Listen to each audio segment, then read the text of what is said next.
Hi there, my name is Aldo Kane. I'm an adventurer, explorer, and GS rider. I'm here chatting with Andy Dukes. Welcome to Ride and Talk, the BMW Motorrad podcast. Greetings, BMW Motorrad fans. Welcome back to Ride and Talk. It's great to have you here again. What does a life of adventure mean to you?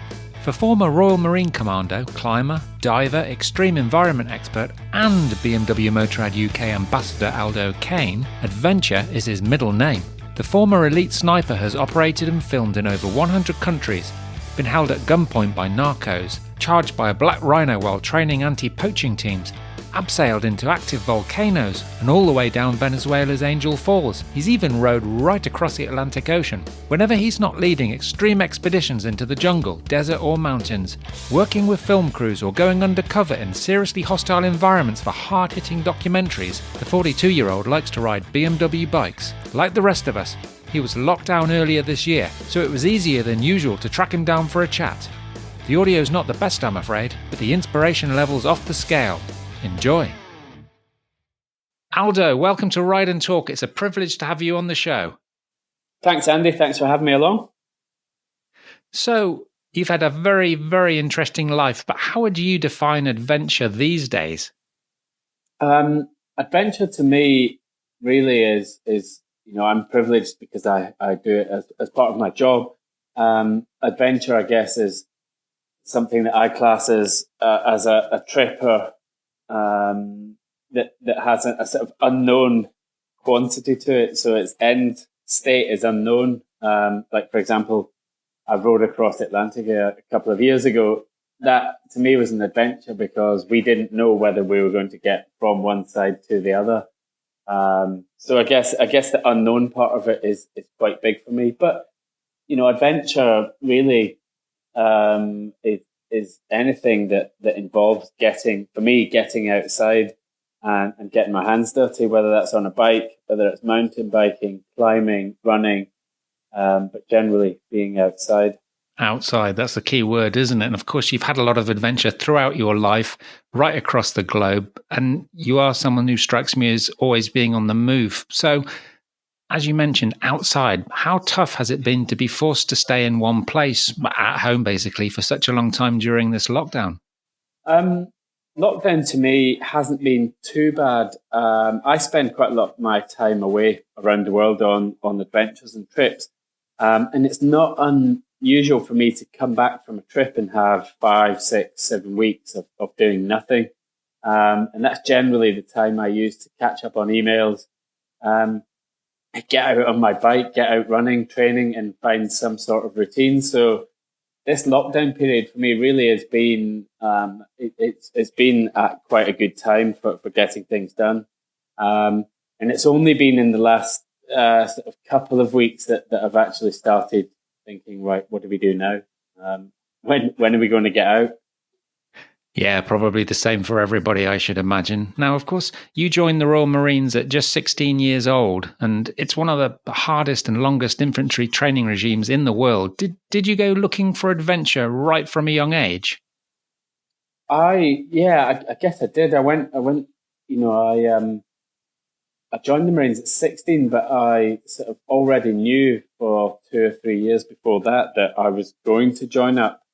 So I guess from the age of 12, I was seeking that adventure. And before that, I was in the Scouts and in the Cubs. Sorry. So I was able to, I was doing a lot of that stuff anyway. I was outside, I was hill walking, I was climbing, I was canoeing, I was map reading, navigating.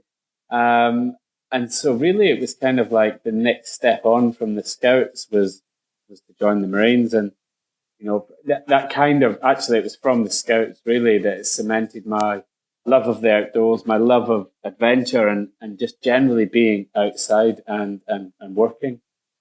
Now, in your professional career, you've deployed into some of the most hostile environments on Earth during your time in the Marines especially. How do you get your mindset right for operations, for example, in the desert, in the jungle, up in the mountains, or even in the city?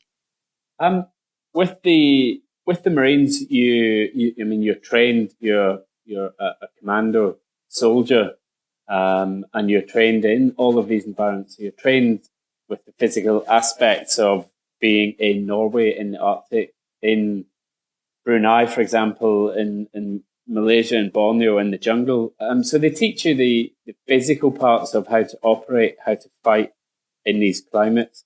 So it's not just about surviving in the desert, it's about thriving and fighting in the desert. And so you do, after quite a short period of time in the Marines, you do become an expert at operating in all of these environments. And then you just continually rotate through each environment to stay current and to stay active in that sort of environment. And that's, going on from there, that's pretty much what I've used as that skill set, that knowledge to take into the sort of work I do now. But actually it's, to answer your question, the mindset part of it is as much as the physical part of it. Operating in the jungle is hard work physically. There's no doubt about that. But mentally, it takes a lot to be grafting through a long 12-hour day. When there's hardly any water to be drinking, you're either on patrol or you're on expedition. And it's hot, it's sticky, it's, everything wants to sting you or bite you. And you're basically rotting away. So a lot of the jobs that I do, especially now, it's much more about mindset and being comfortable with being uncomfortable, or comfort and chaos, really. Different levels of it, absolutely. And as you said, you've now returned to some of those regions as a high risk advisor. Not sure how you describe it, but high risk advisor for film and TV. It is a great way to use your skill sets. How did that actually come about in the first place? That's it. I left the Marines. I joined at 16. I left at 25, 26. So by the time I was that age, I'd already done 10 years in the military. I'd been to war. I'd become an expert at surviving and fighting in all the different environments. And when I first left, I kind of followed a line of work that wasn't really my passion. It was more of a stopgap. So I kind of went offshore, oil and gas industry, and really I was kind of highly unsatisfied with it. And, I felt like it definitely wasn't my calling, as it were. And it was some years later, maybe 4 or 5 years later, that I was asked if I could come and help a friend get a BBC film crew inside an active volcano in the Democratic Republic of Congo. And that was that was 11 years ago now, and that was my first introduction into the world of television. And that's when the penny dropped. It was like, so all of those years of training that I did before, plus anything that I can add on to it now, then it's going to sort of allow me to push into this new world of television and film. And that's right. That's what I do now. I'm a high risk advisor. So, if you're watching something on TV and it's, they're abseiling down a huge cliff, then it's me or someone like me that's rigged the ropes, checked it safe, tested it. And then the television person would do that. So that's pretty much how I've been keeping busy over the last 10, 11 years now. Yeah, I saw you abseiling, or at least taking a crew inside that huge volcano in the Congo, and it just made me think that it's a completely different. Again, we talk about mindsets, but you were there, sort of completely responsible for everybody else's safety, those scientists and I just felt like it's not like having your teammates there where everybody knows what they were doing. You seem to almost be a little bit on your own and having to really sort of hold these people's hands as they were abseiling down to sort of stage 1, stage 2 and stage 3. And I wondered if you actually enjoyed that kind of role, because it still comes with a potentially massive amount of danger and risk attached, but it's different kind of danger, isn't it? It's other people's lives, I guess. Yeah, that is part and parcel of the job. I'm a technical advisor. I'm not a sort of clipboard and high vis vest guy. I'm out there on the ground.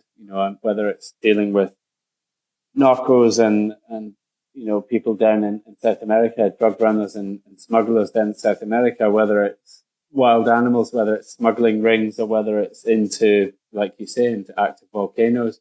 A lot of the time, the crews that we're working with, the film crews certainly are some of the most swept up to speed people in the world of adventure. They are having to survive and thrive in these hostile, extreme and remote environments, but they're also having to keep their kit alive, their cameras, their lenses, and their sound kits. So they're really the true unsung heroes. And those guys, we don't tend to have to worry too much about because they're pretty experienced.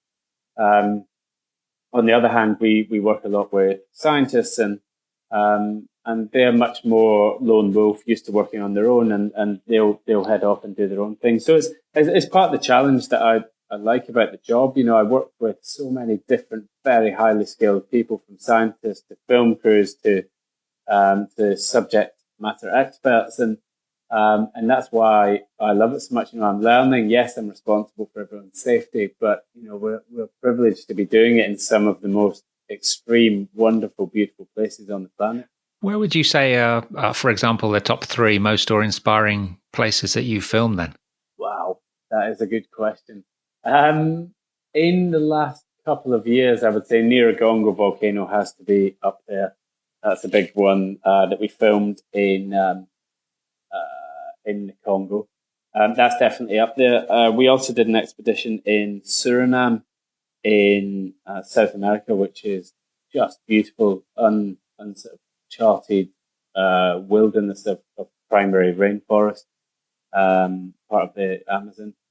So that was also amazing. And probably Bhutan. Bhutan is also one of the most amazing countries that I think I've ever been to. But I mean, it's a tough question. That yeah, there's a lot of amazing places out there, and when you start to understand, or at least when I've started to understood how difficult it is to film in some of these places, you also understand why the credits are so long at the end of some of these documentaries and movies, because there's so many people involved in these extreme, remote, high-risk environments, aren't there?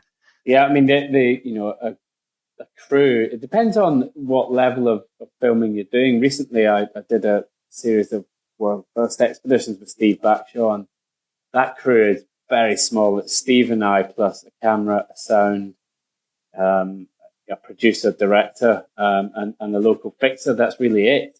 So they're really small. And then on other big, huge productions that I've worked on, you can have 100 people on the side of a volcano. And that's when I start to earn my money, because I've got to be looking after the huge amounts of people. And, you know, if someone trips in one of these places, it's not often that easy to get them out or to get them medevac from there. So it's much more about prevention than anything else. Absolutely. But yeah, we can end up with huge amounts of people on the ground. Yeah. So outside of being a professional soldier, of course, what would you say has been the toughest thing you've ever done, sort of mentally and physically? I think I would say probably in recent times, we rowed across the Atlantic. Team Essence, there was 5 of us in a rowing boat that was about 6.5, 7 meters long, and we rowed from Portugal all the way across the Atlantic down to Venezuela. So one of the longest routes across the Atlantic.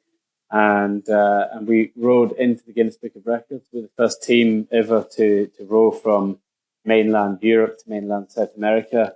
And it took us 50 days and 10 hours. Wow. So it was pretty, I have to say it's pretty tough. You know, you get in the boat and you row for 2 hours, and then you're off for 2 hours, and then you row for 2 hours, and you do that for almost 2 months. I'm just looking at my world map at the moment, and it is definitely not a straight line, is it? Yes, it's not. You sort of head out from Portugal and you head south, and then you're down to the Canaries, and then you're further south off the coast of Africa down to Cape Verde, and then you're kind of all the way out and then across into I guess South America area and to Venezuela. But that was hard mentally, because it was, you know, it's such a daily grind. You're doing like 2 hours on, 2 hours off. Everything looks the same. It's quite cold at times. We capsized at night a couple of times, and it can be quite terrifying.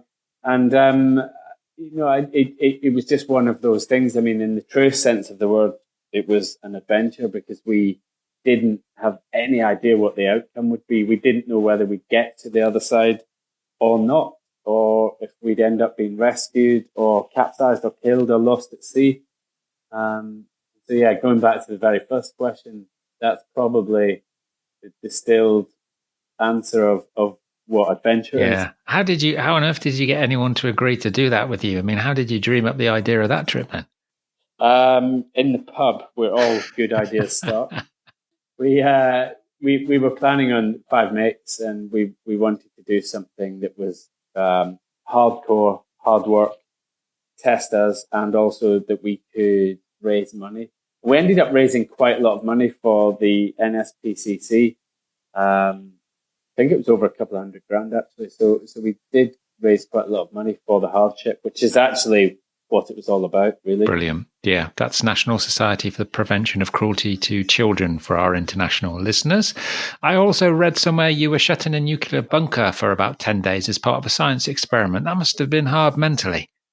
Yeah, I was. It was part of a BBC Horizon experiment called Body Clock, and it was really an experiment to test, not to test, but to understand what happened to your circadian rhythm or your natural body clock when you were removed from daylight. So I was locked in a nuclear bunker for 10 days, underground in the dark on my own. Didn't speak to anyone for the entire time that I was down there. Didn't have any reference to time, so I had no technology, no phone, no tablet, no laptop. And really that was it. I was my own master for 10 days. And really I guess the point of it was to see what happened to my sleep patterns, which obviously and understandably went completely out of sync because I wasn't resetting my circadian rhythm with daylight every day. But the big takeout for me, which is helping me as well with lockdown here, is that I realized that without exercise, without daylight, and without human interaction, then I would feel like my sort of mental health was not in the best shape.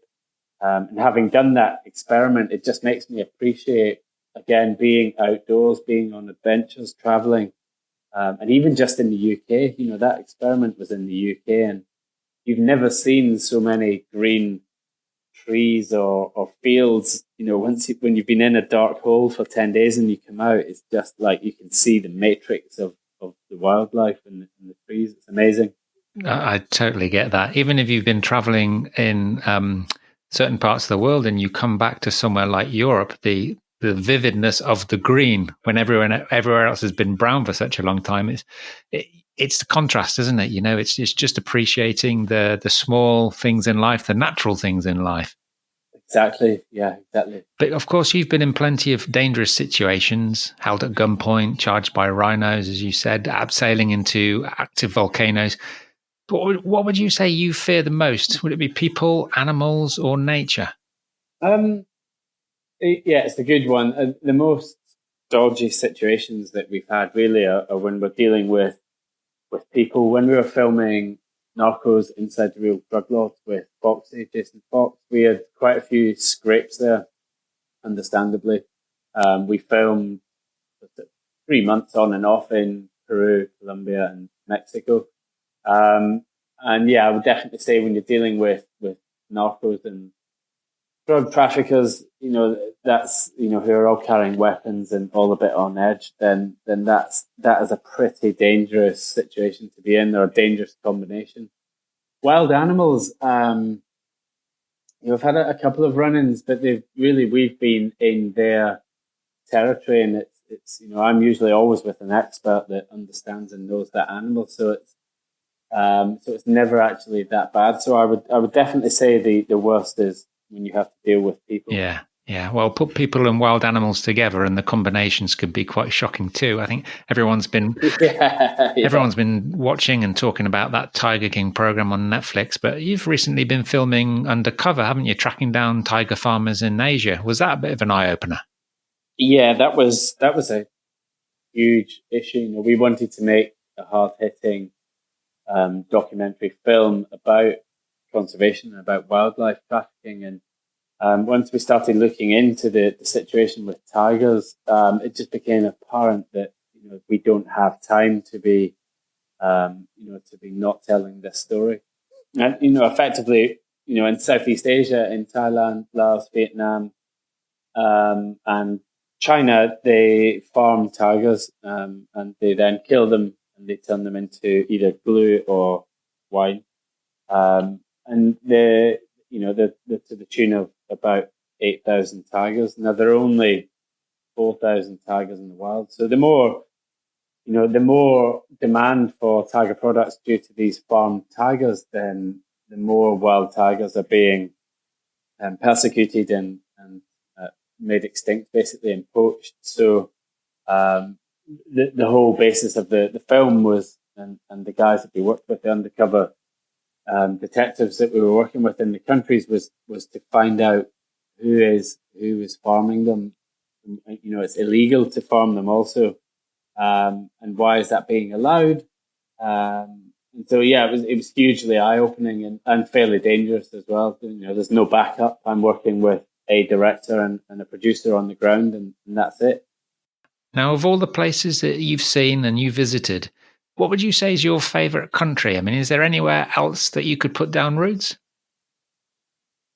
Oh, I think my favourite place in the world is probably Glencoe up in Scotland. I don't know. Every time I travel, I just really enjoy coming back to the UK. I really do like the country that I live in. Yeah, no place like home. Although having said, no place like home. Having said that, though, I could easily live in Crete or somewhere nice and warm. Yeah, beautiful sea. Yeah. Interesting. I was in New Zealand in February at the GS Trophy, and actually it reminded me a lot of the Highlands of Scotland in a lot of places, just with slightly better weather. But Glencoe around there, the AA82, I think it is one of the best motorcycling roads in the area, isn't it? So I just wanted to talk to you about motorcycling. What got you into that in the first place? Well, I suppose it was joining the Marines. You've got 1,000 young lads living in one camp.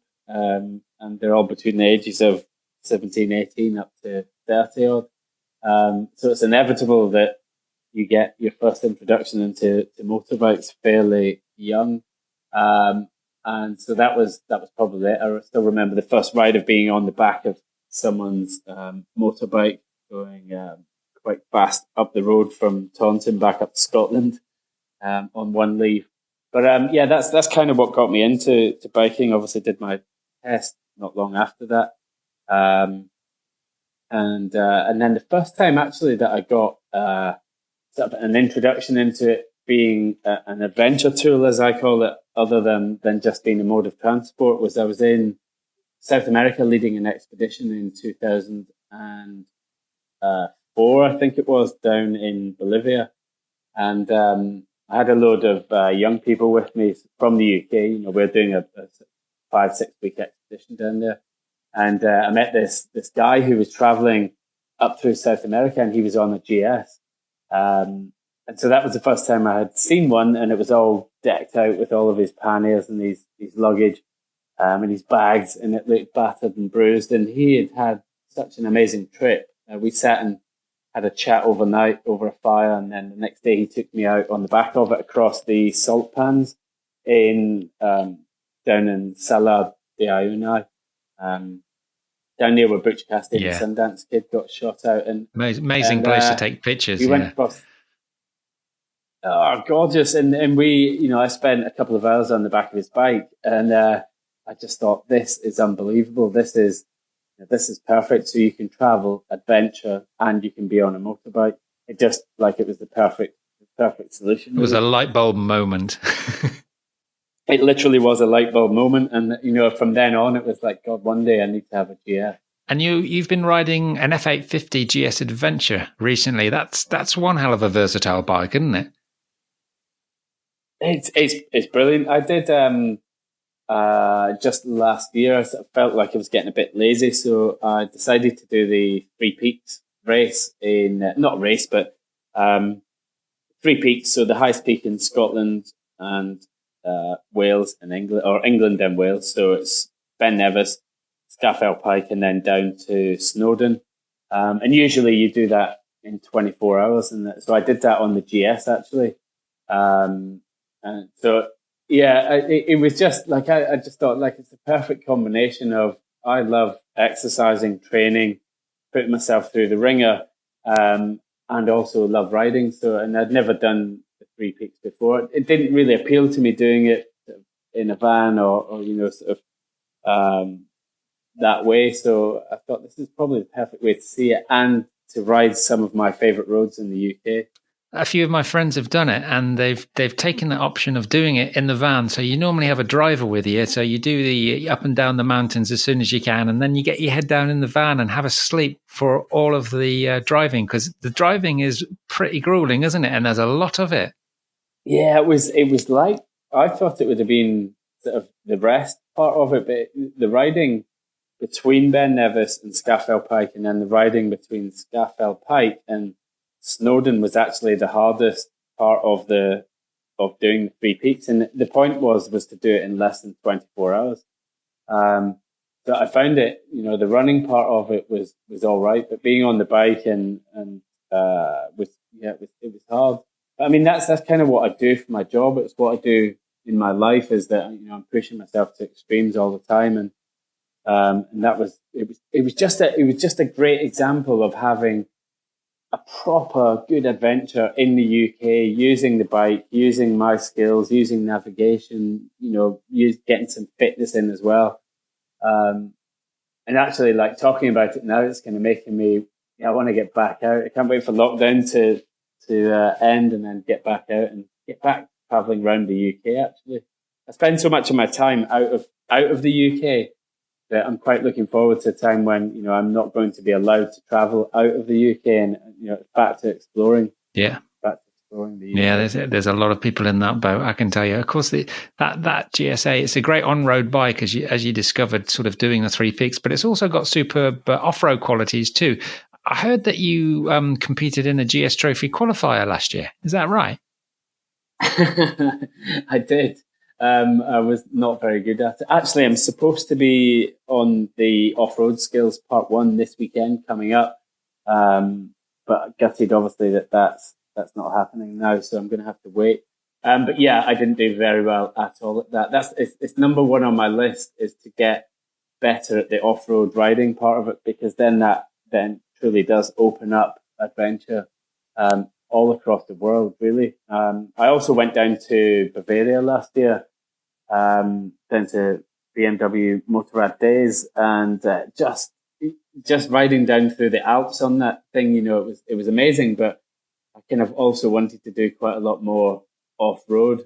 But again, it's kind of out of my skill level at the minute. I need to get on that course as soon as this lockdown lifts. Yeah, I'd thoroughly recommend that course with Simon Pavey and the boys. It is incredible how much you can pick up in a couple of days. And of course, all of that also translates back through to your on-road riding as well. So you benefit in plenty of ways. But yeah, I'd heard you'd been down to BMW Motorrad days. How did you enjoy the Garmisch-Partenkirchen experience? Yeah, I loved it. My twin brother lives down there, so I managed to tie in with catching up with him.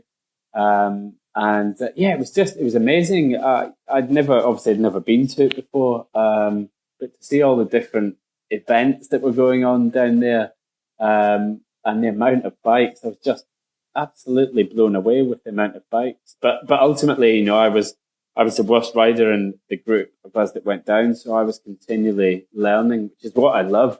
I don't profess to be an expert in anything I'm doing, and I just love that, being able to learn and to be able to pick people's brains, and that's pretty much what I did for the whole weekend, as well as drinking beer and yeah, well, it's a fantastic international riding community, isn't it, down there? I mean, they descend on Bavaria from all across Europe and far beyond as well. And that ride down to Bavaria, certainly, the second day is just stunning down through the Alps. It's probably one of the most beautiful rides, that I've done, for sure. So now you've got an R1250 GSA to look forwards to. What particularly interests you about this bike then? For me, basically, it's obviously a bit more power. It's just something that, I've never had one before, so I think for me, I just wanted to get a hold of that. And really it was to get on to doing the more off-roady stuff, and then a bit more touring, which is what I'd had planned for this summer, to do the off-road course and then do a bit of touring down through France and Europe. But obviously that's all on hold at the minute. Yeah, it's on hold, but don't, just keep it on hold, because it will happen and things will change. So, when life returns to a new normal, what are you looking forward to most then? Well, I have been lucky, actually. I have been able to get out and do a little bit of riding. I volunteer with a disaster relief company called Rubicon, a Team Rubicon, and they provide people like me, they call them grey shirts, but they provide people that can help in disaster areas, usually around the world. But with COVID-19 affecting so many people in the UK, they've had to bring their operations and start helping out frontline services. So they've teamed up with the bike shed through in Shoreditch. And so I've managed to get out. They've got this a volunteer rider service, basically. So you can sign up and you can help the COVID issues by delivering PPE. And so I've signed up. So I've been out on a couple of trips delivering things for them. So it's actually been really good to be sort of getting involved in volunteering and becoming, I suppose, part of the solution and not part of the problem. Absolutely. And when this when things move on, when we're all able to move around again safely, have you got any exciting projects coming up? Yeah, we were in the middle of filming actually down in South Sudan just before this happened, and we got pulled back. So I would imagine we might end up heading back down there. I've actually got the summer, as it was standing, was going to be heading down to Gabon, and also down to Namibia. But when this happened, all of my trips immediately were cancelled. So I'm kind of in the same boat as everyone else. I'm just waiting to see what happens and what the fallout really is. And maybe it's time to get back to basics and get back to exploring the UK. We've got, one of the most adventurous countries by my standards, certainly for exploring. And, I'm quite excited about getting on the bike and heading down to Cornwall, getting on the bike and heading up to Scotland, Northwest 500. It's going to be interesting times. Yeah, well, I mean, one benefit of it for us, at least, is we've been able to track you down. That would have been impossible had there not been a lockdown. So we're out of time now, but thanks ever so much for being a guest on Ride and Talk. It's been great hearing your stories, and we hope you enjoy the 1250 GS adventure when the time comes to ride again. Cheers, Aldo. Cheers. Thanks very much, Andy. Appreciate that. So now you know who to call if you want to know how to survive in extreme locations. Interesting that all of the places in the world Aldo's been to, he still thinks that Scotland is one of the best places to ride. I must get up there more often on the bike. Thanks, Aldo, and thanks to you all for listening. We'll be back very soon with the next episode of Ride and Talk. Stay safe and stay healthy out there. Bye for now.